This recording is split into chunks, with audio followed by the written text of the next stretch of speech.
Appreciate you guys coming.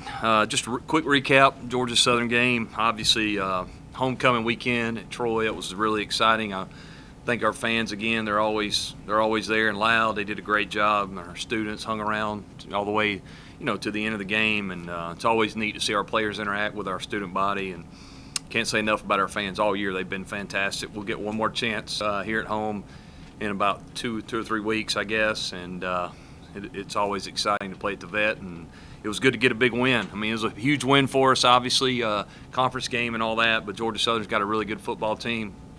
Really, I thought we played our most complete game of the year. I mean, when you look at all 3 phases, I thought we complemented each other really well, which is something maybe we hadn't done most of the year. It's always been 1 or 2 groups playing well, not all 3, so that was exciting to see. Really thought defensively, really pleased. Those guys played extremely hard, very physical. When you look back at the film, I think the front 7 really was the difference. Those guys created a lot of problems behind the line of scrimmage, did a lot of really good things up front. I thought the linebackers, when you're dealing with an option team and you have to play assignment football, you got to have all the misdirection and things. You got to have somebody on dive, quarterback, and pitch. And really, for the most part, I thought we had that most of the entire game. Really pleased with the effort they played with, and really just kind of the level of intensity, and I think it was a really good step in the right direction. I thought Marcus Webb stood out to us. Obviously, we moved him out to defensive end for the first time, I guess, in his career here, and he really did a nice job out there, played well on the edge, and KJ Robertson was another guy that I noticed that was playing downhill most of the whole game, causing problems. And then A.J. Smiley, I mean, he played bandit for the first time, which is a position that's played mostly on the line of scrimmage, and he's never played on the line of scrimmage until Saturday. So really pleased with all 3 of those guys. They stood out. The entire defense really played well. I mean, Carlton Marshall was his usual self for sure, as well as Will Cholo, but I thought the secondary, we didn't turn guys loose off the play action, which is sometimes hard when you're playing an option team, that, you can get your eyes in the backfield watching the ball and a guy runs by you, so that was always good. I mean, if you look at the numbers, they ran the ball 49 times for only 149 yards, so that's pretty good when you're playing a team that averages over 300 yards rushing. So really pleased with that. 9 sacks. I mean, you never would have guessed you'd get 9 sacks versus Georgia Southern, but I think that tells you, too, that we were really good on first down and forcing them into some passing situations on third down that maybe they're not accustomed to doing. And then our guys really got after it up front and put pressure on them. And a lot of those sacks were not blitzes or pressures. They were just guys winning in a one-on-one pass protection, which is always good. Offensively, over 600 yards of offense. That was really a really good day on offense. 51 snaps at halftime. I think that's a key because when you play these option teams, a lot of times you're not going to get as many snaps. And to have 51 at half means 2 things. Your defense is playing pretty well, and then you're converting on third downs and scoring some points. So I think that was the key to the game, wearing those guys out. We went into the game thinking we were going to make it a space game, not a what we call a phone booth game. We were going to make those guys defend the entire field. They're very talented on defense, and I thought it was important to make our guys space them out, get them in space, make them tackle us out in the open field. Caleb Barker, 27 of 41, 330 yards, 3 touchdowns. Really, other than a couple things here or there, played another really good game. Very efficient. Just really pleased with his progress, especially the last 3 games. DK Billingsley, I mean, fantastic game. 14 carries, 160-something yards, and 2 touchdowns. Really think, as the season's gone and progressed, he has really improved. And instead of being a role player, which he thought he'd be going into the season, he's kind of been our workhorse. So I was really excited to see him play. And then Kalen Geiger, obviously another good game, 7 catches, over 100 yards again. So he's doing his thing his normal thing too. So, all in all, I thought offensively a really good game. Our guys executed the game plan well. Special teams, very solid. Thought we covered when we had to, with the exception of one bad kickoff from location standpoint. I thought it was very solid in special teams. Players of the game, DK Billingsley was our offensive player of the game. Obviously ran for almost 170 yards and really played well. Marcus Webb was our defensive player of the game. He had 3 sacks on his own. I think he had 7 or 8 tackles, just really caused a lot of problems for their offense. And then special teams, A.J. Smiley, he played on every special teams, 21 snaps with special teams, plays, which is really high for one guy. So thought he did a nice job handling a new position and also being one of our leaders on special teams. Texas State, moving on to those guys, we got to go back on the road. We've talked about it all year.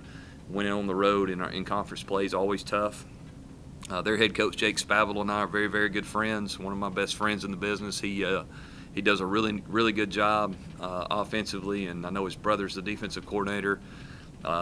His name's Zach, and those guys do a great job. And you can see that his team improving every week. I think, as you watch them play South Alabama last week, they look a lot different than they did early in the year. They got a big win at home for them. I think it was their homecoming as well. So definitely, he'll have his team ready to play. We got to make sure we're ready to go as well.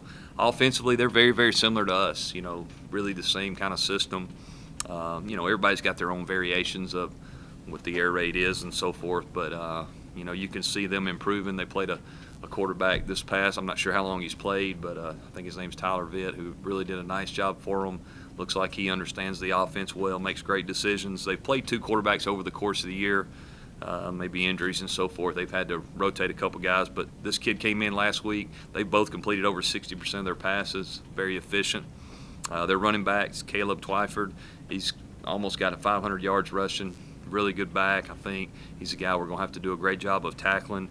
And then I was really impressed with their wideout, Hutch White, I believe is his name. He's got over 50 catches for him. He caught 10 balls last week, so he's getting going. We're going to have to make sure we do a great job knowing where he is. Defensively, they give you a lot of different looks. They're very, very multiple on defense, present some challenges just by the way they line up and some of the different pressures they bring. Very impressed with their linebacker, number 9, Brian London II. He's been around, from what I understand, a while. Noticed him last year on film as well. He's a really, really good football player. We like our guy, Carlton Marshall, and I think this guy's, right there with him. He's had 89 tackles. He leads their team. It looks like he's the guy that kind of gets them lined up and gets them in the right look, so to speak, and really impressed with how fast he plays and how physical he is.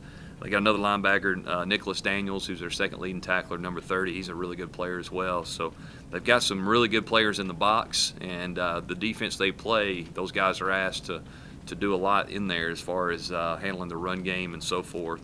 They got 2 DBs. I know Jaron Morris has got 2 interceptions. He's I think a younger player, sophomore, but Jay Sean Whitey is a senior that's probably been there. He's been there for a while and has got a lot of playing time and a lot of experience. He's got 2 interceptions, so I think their DBs are solid. One of the best groups we played this year so far, and they ask them to cover quite a bit, and they do a nice job with it.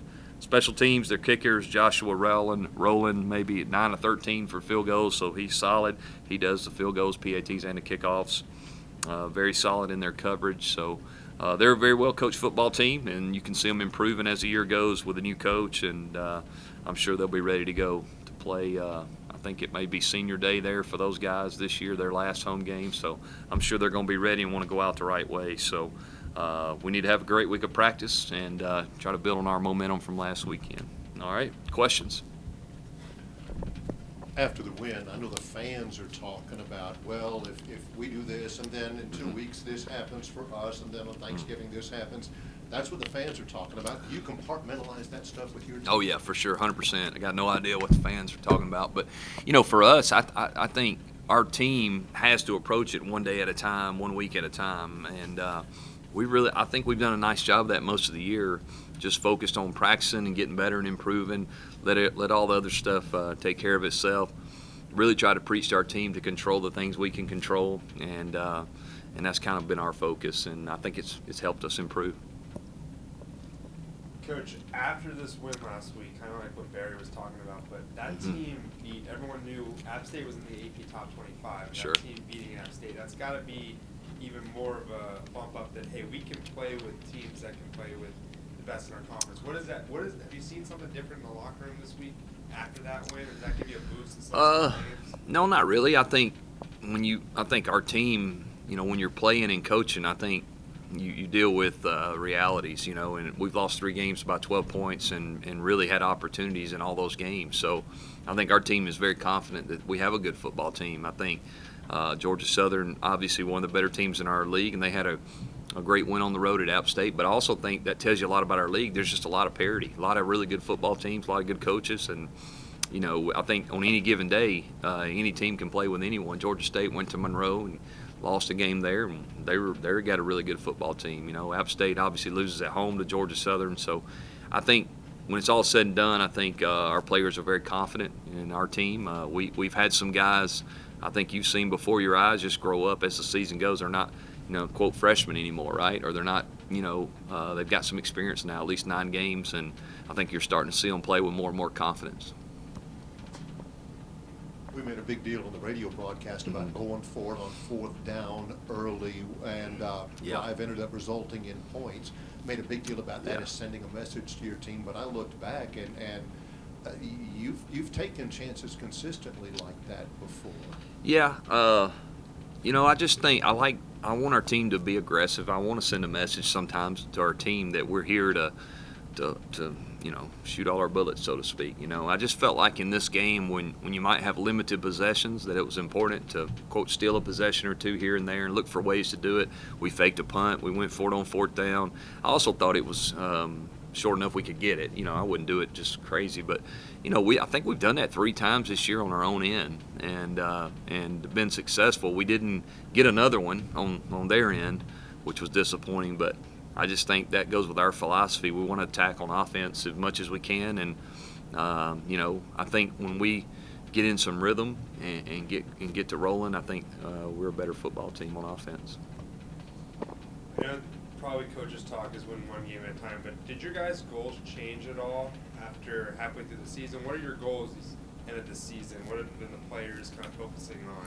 Yeah, I think just being real, when you're eliminated from a chance to win the league, I mean your goals obviously have to change. But I think for us, our goal is to try to improve each week, and we say that and we mean that. But at the same time, now obviously we want to win the last 3 and try to get ourselves in a good position to get in a bowl game. And I think our team's focused on that. They know, we're going to play some good opponents, so you got to be ready every day. But I think from our standpoint, we're really just trying to focus on 1 game at a time.